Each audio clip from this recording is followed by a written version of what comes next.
Hello, and welcome to Adapting YPQA and SAPQA items for virtual program observation. The Forum for Youth Investment's Weichert Center for Youth Program Quality supports communities and networks to build quality improvement systems that ensure youth programs are spaces where young people can thrive. The sudden shift to virtual delivery of youth development programs invites considerations of which of the program elements and staff practices show up virtually and what they look like in these spaces. We appreciate your interest in learning more about our current thinking regarding this. Please note that this presentation is intended for individuals that have already taken PQA basics, either online or in person, and are interested in learning how to adapt assessment for virtual observation using either the youth or school-age PQA. If you have not already taken PQA basics, we strongly encourage you to complete that training first. As a result of reviewing this presentation, you will be able to, first, identify which youth and school-age PQA item adaptations are appropriate for virtual program settings. And then next, conduct and score program observations in virtual settings. In order to fulfill these objectives, we've structured today's content as outlined in this agenda. First, we will kick things off by providing an overview of some key terms we will want you to become aware and familiar of. Next, we will provide an overview of the way that we have classified our adaptation considerations. After this general overview, we will dig deeper into item-level adaptations and tips for both items found in the youth and school-age PQA. Next, we will end with highlighting some new process considerations you will want to be mindful of when conducting either a self or external assessment in a virtual setting. Finally, we will wrap things up and remind you of some additional resources that will support you in your virtual assessment efforts and where to go if you have additional questions. Let's begin with a reminder of some of the key terms used in the PQA so that we can discuss them in relation to virtual programming.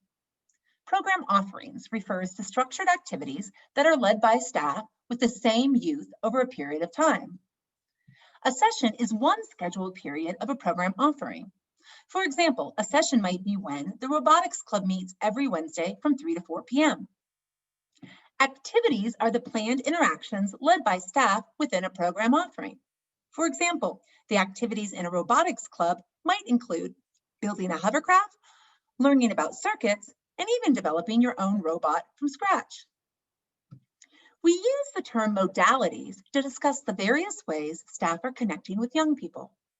This included using online technology, delivering materials, meeting in person, and combinations of these and other strategies. One useful way to categorize virtual programming is asynchronous and synchronous. Asynchronous provides self-paced opportunities for young people to use provided learning elements at their time and place of their choosing. An example of an asynchronous learning opportunity is watching pre-recorded programming on a program's YouTube channel. Synchronous happens in real time, requiring young people and staff to meet virtually at the same time from different places. Some tools being used for synchronous programming are online platforms such as Zoom, Google Hangouts, and Adobe Connect. Many programs are using both synchronous and asynchronous modalities to reach young people, providing a blended combination of both live and self-paced learning. Finally, virtual assessment refers to either conducting a self or external assessment by observing a session of a program offering being delivered virtually. This presentation focuses on the staff practices that are embedded in the youth and school-age PQA and how those might be observed during synchronous sessions of virtual program offerings. In other words, we are looking at how to observe the PQA items to capture staff practices during an online program session offered via Zoom, Google Hangouts, or the like. As we think about adapting the PQA for virtual program observations, it is important that we remember the following. The YPQA was designed and validated for observation of in-person youth programs. Use in virtual programs is a new application that has not been studied. Not all items will be relevant to virtual programming. The types of practices described in the PQA support relationships and experiences that are important for young people and apply across various settings, including both virtual and in-person programming. The intent of an item or scale points to important practices that support positive youth development. The specific examples of how intent translates into action may look different in a variety of settings, including virtual programming.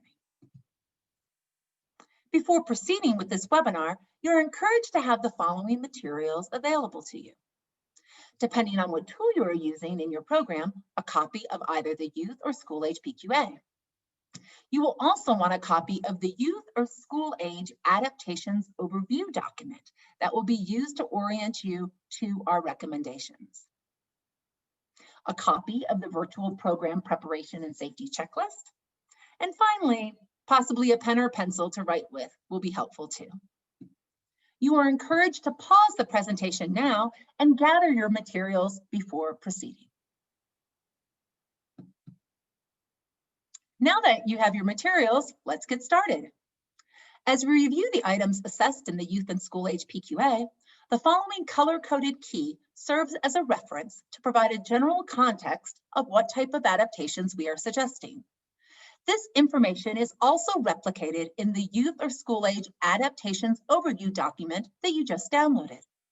Let's spend a few minutes explaining what each of these colors reflect. Items coded green apply across all settings, including both virtual and in-person programming, and the item as worded suits both settings. During today's presentation, we will not be focusing at great depth on these items since you should already be familiar with them from taking PQA basics. An example of such practice is staff using a warm tone of voice and respectful language. This can be observed and assessed as easily virtually as it can in person. Yellow coded items conceptually apply both in virtual and in-person settings, but the practices may be implemented differently to adapt to a virtual setting. Some of the examples in either tool may not apply. For example, for positive staff body language, smiling and many gestures apply in a virtual setting, but lowering your body to be at the eye level of young people does not. Items color-coded orange are coded in this way because the concept applies quite differently in virtual programming. Some of these practices have been incorporated into a checklist and may be implemented mostly by advanced planning and preparation. To score these items, you may have to ask staff or your colleagues questions. Unlike in our other tools, we have not provided the exact question to ask, but rather leave it up to the user to form the necessary questions to be able to gather the information needed. An example of an adaptation is the pre-planning needed to ensure there's adequate lighting for the staff during virtual programming so that there are no silhouettes or there is not a shadow on the screen. This is color-coded orange because it takes advanced planning for the staff to recognize how they are going to address lighting issues. Finally, red color-coded items usually reflect staff practices that staff may have no control over in a virtual setting, or it may not even make sense to assess. For this reason, we are suggesting that they not be included in virtual assessment. For example, when assessing a healthy virtual program environment, though a comfortable environment might still be important, staff are unlikely to have knowledge of or control of the temperature, for example, of the different spaces that young people are in. Two other distinct considerations that informed why some items were coded orange are based on the features that are available in the virtual platform being used, as well as the staffing capacity to support youth in using these features while still keeping youth safe. Like in-person programming, when you're able to break young people up into smaller groups, you have naturally created the conditions to provide them the opportunity to experience and practice more of the practices assessed in the PQA. In virtual programming, this is most feasible when the virtual platform chosen has the feature to create small group breakout rooms. If the platform that your program has chosen allows for young people to work in small groups, Another thing to consider is staff monitoring of breakout room activity. Unlike during in-person programming, where a single staff member may be able to keep an eye on all groups because they are in the same physical space, in virtual programming, once young people are in breakout rooms, the groups cannot be monitored at all times by a single staff member. Additional staff would likely be needed to help ensure youth feel supported and that the program remains an emotionally safe space. We recognize that utilizing additional staffing may pose additional challenges for a program. So that is another consideration we kept in mind when coding some of the items orange. If the virtual platform your program is using allows for breakout rooms and you have the staff capacity to support them, many of the orange items may in fact be practices that can be incorporated into your programming and assessment. It is important that in advance, sites determine which items they want to focus on with these considerations in mind. Now that we've spent some time providing some general context regarding considerations of items included in the checklist, let's take a closer look on how to use it. As you review the items in the checklist, you want to first ask yourself if the intent of the item has been applied to the virtual offering. Once you make your decision, you will then want to make notes that will serve as supporting evidence for the decision that you made. For self-assessment, the checklist items serve as a great planning tool to help you think about what actions you may want to take in advance to set the stage for a successful virtual activity. For purposes of external assessment, the external assessor may choose to incorporate these practices into their observation, or where appropriate, follow up with the staff member to ask questions and gather evidence of the practices that are not observed. Here is an example of what the checklist might look like filled out with supporting evidence. Please note that if you are using Scores Reporter to enter assessment data from this checklist, these items cannot be entered into the system. If used for external assessment purposes, the information should be shared with site teams for possible considerations as additional data to use when setting goals and developing program improvement plans. For purposes of self-assessment, this tool can be scored and incorporated into the team consensus meeting. As we review each of the items in the Youth and School Age PQA, I'd like to remind you of a final coding reference that you will notice throughout the presentation. Because this presentation is intended for both youth and school age PQA users, we've identified which items are found in each of the tools. Anytime that there is a Y by an item, this designates that the item is unique to the youth PQA. Items identified with an essay are unique to the school age PQA. If there is no notation next to an item, then this item can be found in both assessment tools. Now we're going to start digging into the measures, and we'll start at the bottom of the pyramid with the safe environment. Before we get started, I'd like to draw your attention to the upper right-hand corner of this slide. On each of the various slides, as we start with the scales, you will notice where there is a reference to where this particular scale can be found in either the youth or school age PQA. In that case, you can be able to follow along. In general, the physical conditions of the program space is important to creating a safe environment where young people are more likely to thrive. However, it's not necessary to assess the items identified in red in virtual programming. Remind you, the PQA is focused on staff practice, and therefore, this is not an assessment of the young person's environment. While facilitating live virtual programming, it is, however, important that staff are aware of what environmental factors contribute to the successful delivery of programming. Let's take a look at what impact adequate ventilation and lighting can have in virtual programming. The spirit of ensuring that adequate lighting is in place is important in virtual programming so that the young people can see the staff member and what they are doing. Broadcasting in poor lighting, whether too dark or too bright, may impact a young person's experience when a camera is used. Staff's space should be well lit, and broadcasting in a space that has indirect lighting is preferred. When assessing this item, you can also note as evidence where staff makes suggestions to the youth to adjust their lighting when necessary. Ventilation will typically be omitted from being assessed in virtual programming. Emergency preparedness. Being prepared for emergencies is important in order to maintain a safe program environment. In virtual programming, though, emergency preparedness in the physical program environment is outside of the staff's control. The two items in red are not observed during virtual programming, since staff and participants are not in the same physical space for them to be relevant. For this reason, omit these two items when observing virtual programming. The spirit of the orange items remain important in virtual programming with a slight twist and should be considered during pre-planning. Let's take a closer look at these. Emergency procedures for handling sudden or unexpected situations are usually posted in physical program spaces, but in virtual programming, this looks different. Are there virtual safety guidelines that address some of the virtual emergencies staff and youth might encounter? If so, how do the staff and young people know what they are? Are they shared via chat, emailed to young people, or even posted in the platform itself?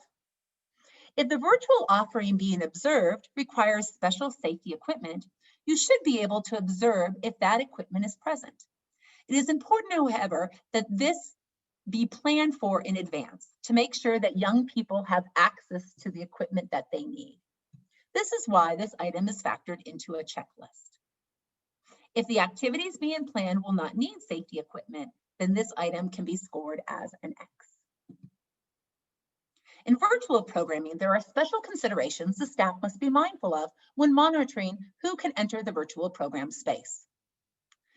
Since you may not always observe during the virtual program offering these precautions in action, we've included planning for them in the checklist so that programs can think through what protocols to use to maintain youth safety in virtual spaces.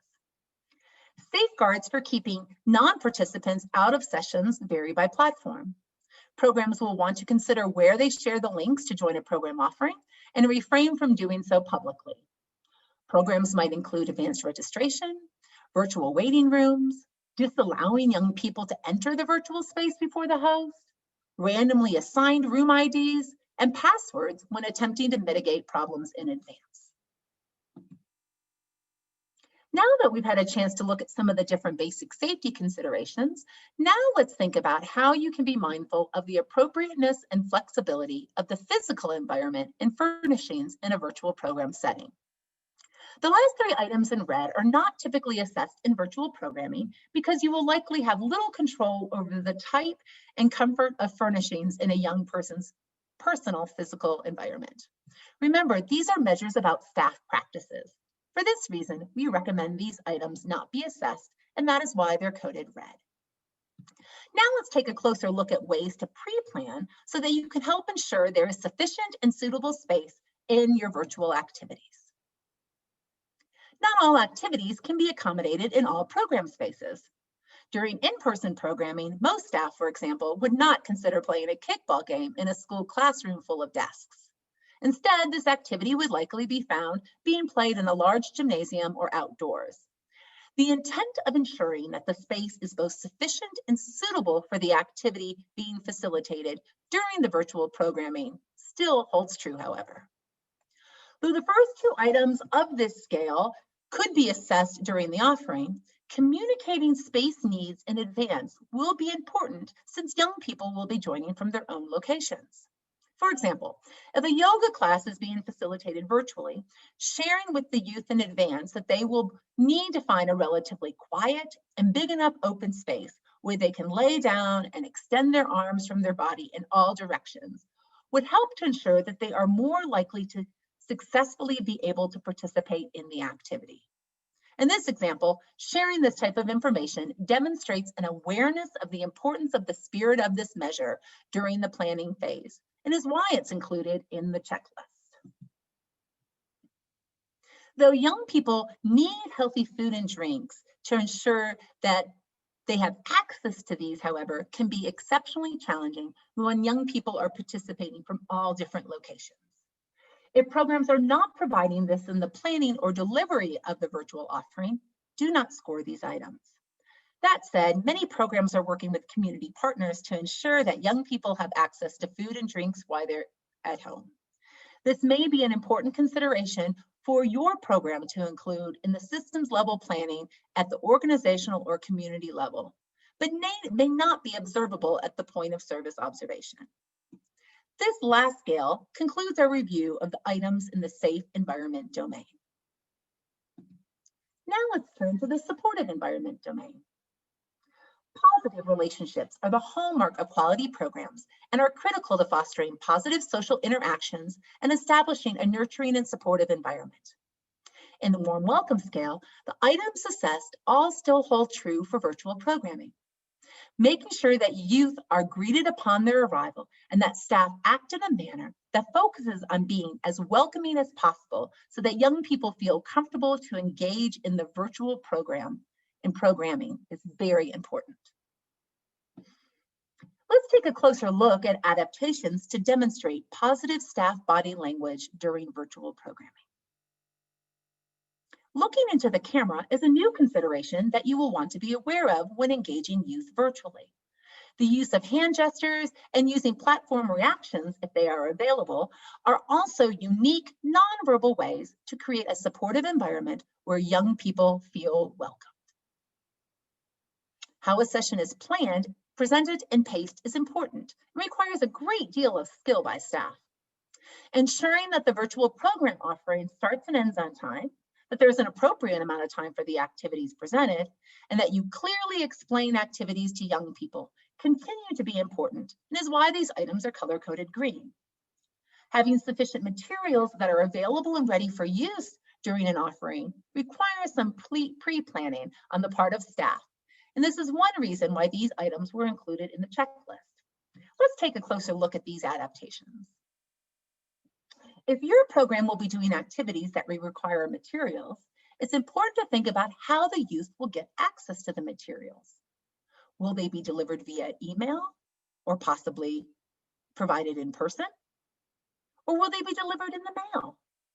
Whatever option you choose, being mindful of the amount of time needed for materials to arrive in person takes for more advanced lead and prep time than if sent to youth electronically. Another consideration to support staff preparedness is related to the use of technology. Is the technology ready to go without issue at the very beginning of the virtual session?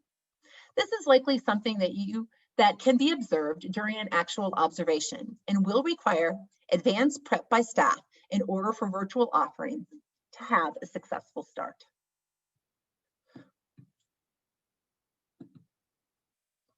Providing young people the opportunity to process the information they are learning comes with engagement and is present when young people can create, conduct, and participate. Though most of the items in the active engagement scale can be assessed as is, let's look at the challenges that may come with providing young people structured opportunities to talk about what they are doing or thinking with others. In item 2 of the active engagement scale, because we are observing synchronous virtual offerings, young people should have the opportunity to talk either via the platform chat or in verbal discussions during the offering itself.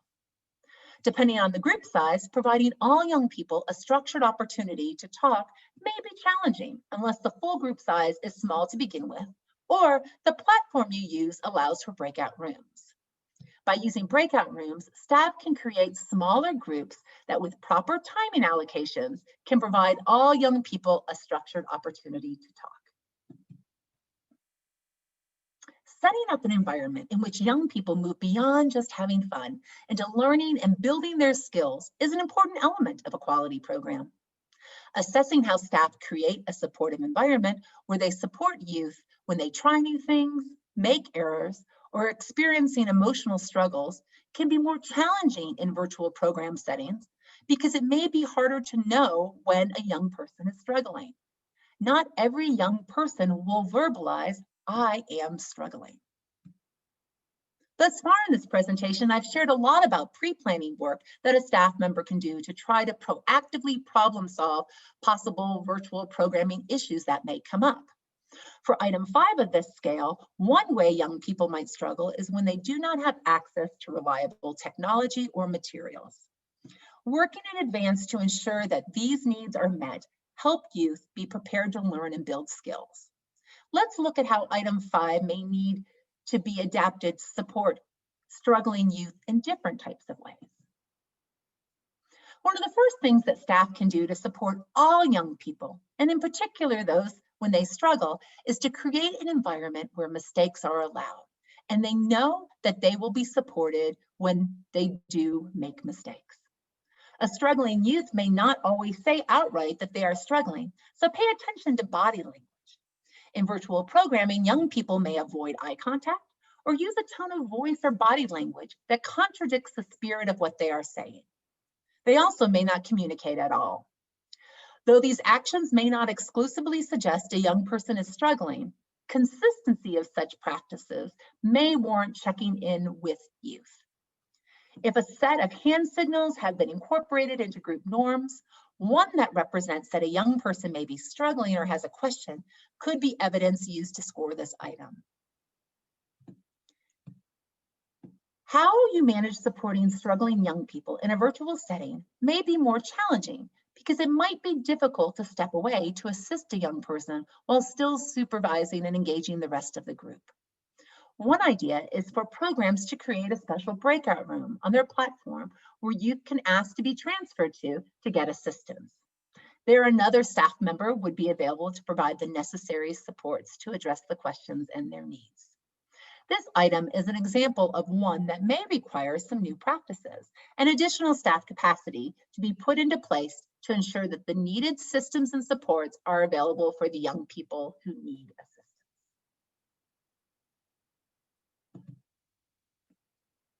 In the encouragement scale, ensuring that staff is almost always actively involved with youth seems like an easy thing to do, but is often lacking in youth programs.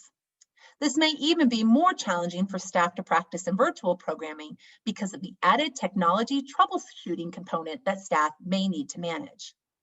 Depending on the comfort level of both the staff and youth with the platform itself, it may be necessary for additional staff to support the delivery of the offering so that one staff can provide tech support while the other works alongside youth and partners with them in their learning process. Let's look at some considerations for item 3 in the youth PQA. Even though staff will not be physically in the same space as young people, they can still answer questions, lead the activities, respond to comments or questions in the chat, check in with youth when they are in their break rooms, or if the group is small enough, when they are in a full group. Much like during an in-person observation, during virtual offerings, if there are multiple staff, clarify who is leading the session so that you can be clear on who to expect to be actively involved with youth. This will be something important to note in your observational notes. Potential challenges associated with this item are based on limitations that may exist if you are unable to have youth in smaller groups if there is not enough additional staff support. Child-centered space scale is in the school age PQA is not scored in the PQA for virtual settings because staff are not in a physical space where they have control over implementing these practices. For this reason, we would suggest eliminating this scale for virtual assessment and have therefore color-coded these items red. Conflict is part of life, and it's inevitable when interacting with youth. Now let's look a little bit closer as to why the scale may be difficult to assess during virtual observation. Being proactive on how to handle conflicts if they come up is important. You may want to consider using a virtual breakout room as a designated space where youth and staff could go to resolve conflicts and get the support they need. In these instances, there would likely need to be additional staff to support the youth in this way. And at that point, the person conducting the assessment would need to make a decision on how to best divide their observation time, in a breakout room observing a conflict being resolved, or with the larger group observing programming. Conflicts may not always unfold verbally, but could be something that happens via written word in a chat. Staff should monitor chat sessions, but should recognize that identifying conflicts that unfold between youth and chats may only be noticeable if the private one-on-one chat features are disabled. By disabling this feature, however, all conversations will be seen by everyone and no longer will be private. Disabling this feature has both its pros and cons and is something that a program will need to consider when determining what they want to assess. Because conflict is frequently not observed during in-person programming, this scale is often scored as an X. This may likely be true in virtual programming as well. Similar to reframing conflict, the same considerations apply to the managing feelings scale in the school age PQA. If a conflict is observed, having both the structures in place, such as the use of separate breakout rooms, as well as additional staff support, should be considered. A sense of belonging is a fundamental human need. That is, everybody wants to feel like they belong. Let's look at some considerations to keep in mind when ensuring that practices and behaviors that support the development of inclusive relationships still exist in virtual settings, as well as the desire to structure small group activities. Unlike most items in the PQA, this item assesses both youth behaviors as well as staff practice. So paying attention to both is important when assessing the extent of inclusivity during a virtual offering. By using breakout rooms, staff are able to control who is in each group and can ensure all youth are part of a group. Once youth are in small groups, watch for complaints about groupings.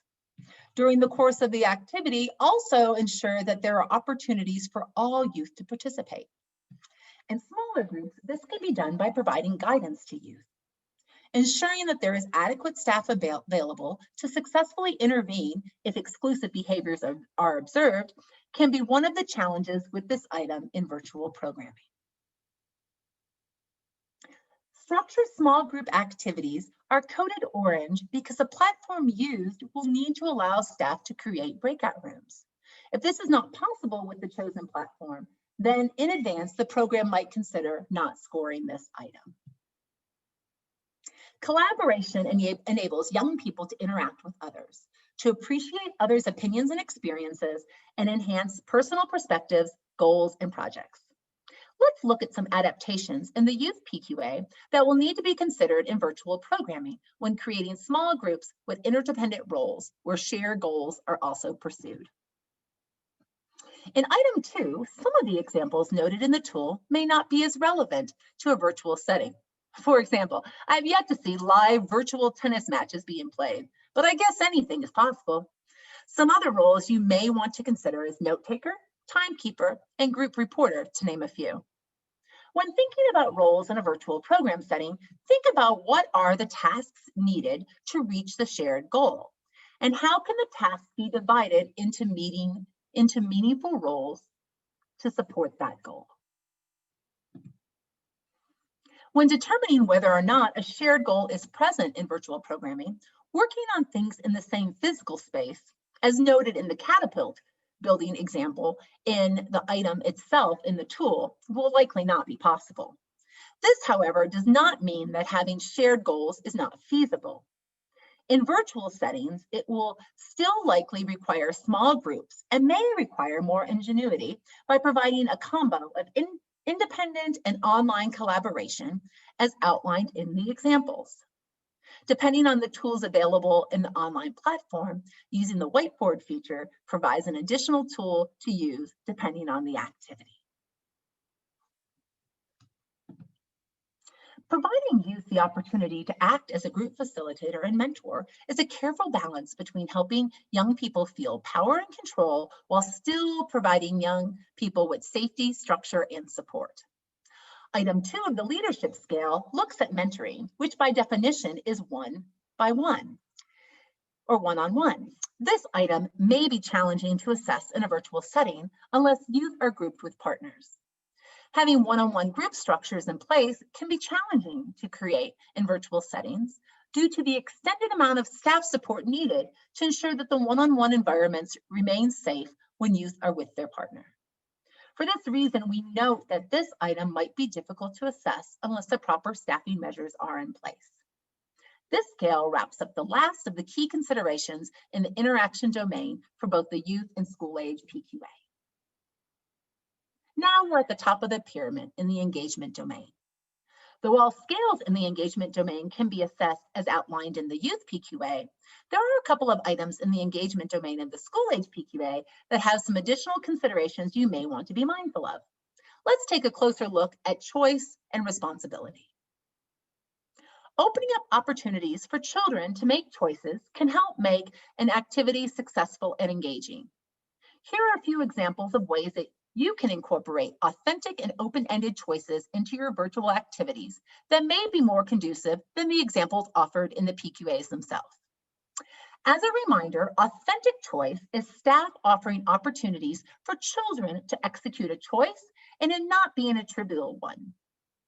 In the first example, as it talks to the order of topic discussions, if a group is studying recycling and a staff gives them the option to decide what topic they want to discuss first based on their interest, either reuse, repurpose, or recycle, this is an authentic choice. Another example could be that children are asked to make a virtual collage that depicts what they want their futures to look like in 20 years, and they're able to use any virtual image, video, or song on the internet. Item 2 focuses on the type of choice and whether it is open-ended or a discrete choice. An example of an open-ended choice using the options in a virtual platform may include asking a child to rename themselves based on the name of a superhero they would like to be. Another option that does not use a virtual platform feature could include having children choose different hand motions and facial expressions to depict an animal. Routine tasks are tasks involved in the upkeep of a physical program space, or that keep a program operating smoothly. Things like erasing whiteboards, passing out snacks or materials, or even feeding the program's pet fish. These are responsibilities that directly or indirectly benefit all the young people in the program. Most of these are not possible in a virtual space, although this item can be scored, for instance, if a staff person specifically reminds young people to clean up after themselves or to put supplies away when they're in their own environments. A new consideration is in the virtual space is how staff provide young people the opportunity to manage virtual tasks, like helping to break a large group of youth into smaller breakout rooms. So here's where, when you're looking at the various features in your virtual platform, is to be able to consider in what ways can I teach youth how to use these features and support them in utilizing these features for the benefit of the full group. For this item, if children are not provided the opportunity to take part in virtual or routine tasks, then staff do not have the opportunity to intervene, and this should be scored a 1. One thing to note for this item is that verbally intervening could count for this item. This wraps up all the considerations to be mindful of when assessing your virtual programming using the youth or school age PQA. Now we're going to share some scoring changes to the PQA that you will want to be mindful of, particularly when entering virtual programming consensus meeting data into Scores Reporter. We have recently added a new scoring option to all PQA items. The new scoring option, NS, means not scored. This option is one that is especially relevant when assessing virtual programming, or if your site has decided to only focus on particular scales of the PQA rather than the whole tool. A site, organization, or network may decide ahead of time to not score certain items or scales in the PQA. The key word here is ahead of time. Red and or orange items are likely to be in this category, although it's up to each program to decide, based on their particular situation and virtual setups, how they want to use the scores. If more than half the items in a scale are not scored, there will be no scale score for that particular scale calculated. This option is different from the X option. X is for when, in a particular session, it was not possible to score that item. The tool itself identifies which items can be scored and X. Another change to note is that in the front matter of the PQA, you are now asked to identify what type of assessment, either virtual or in person, is being assessed. This information will now also be asked for you to enter in Scores Reporter via a drop-down menu. Now let's take a closer look at the difference between a 1, X, and a no score.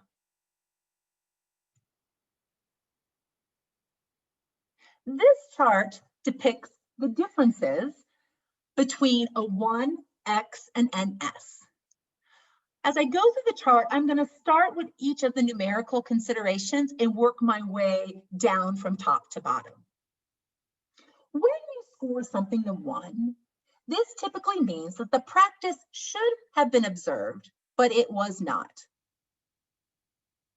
Or the presence of a low quality practice as described in the tool itself was actually observed. Most of the time, if the practice is not seen, except in the situations described under the X or S's, then you should score an item a 1.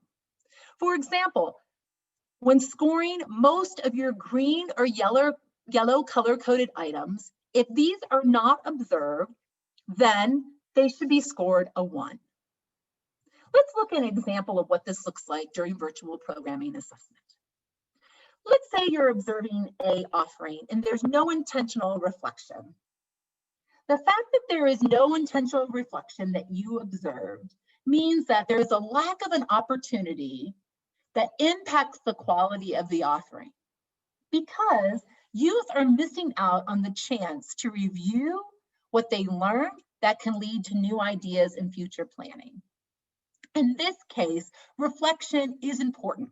It's a green item. It's deemed important for all settings and all offerings, and if it was not observed, we would say score that a 1. Now let's move on to the X.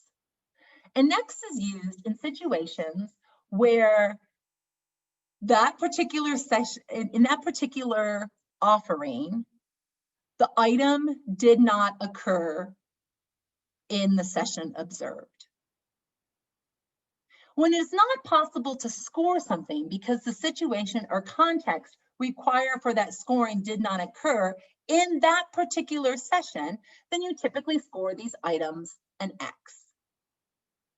If you look at the tools themselves, in the far right-hand column, you will be provided notes on when to use an X and under what circumstances.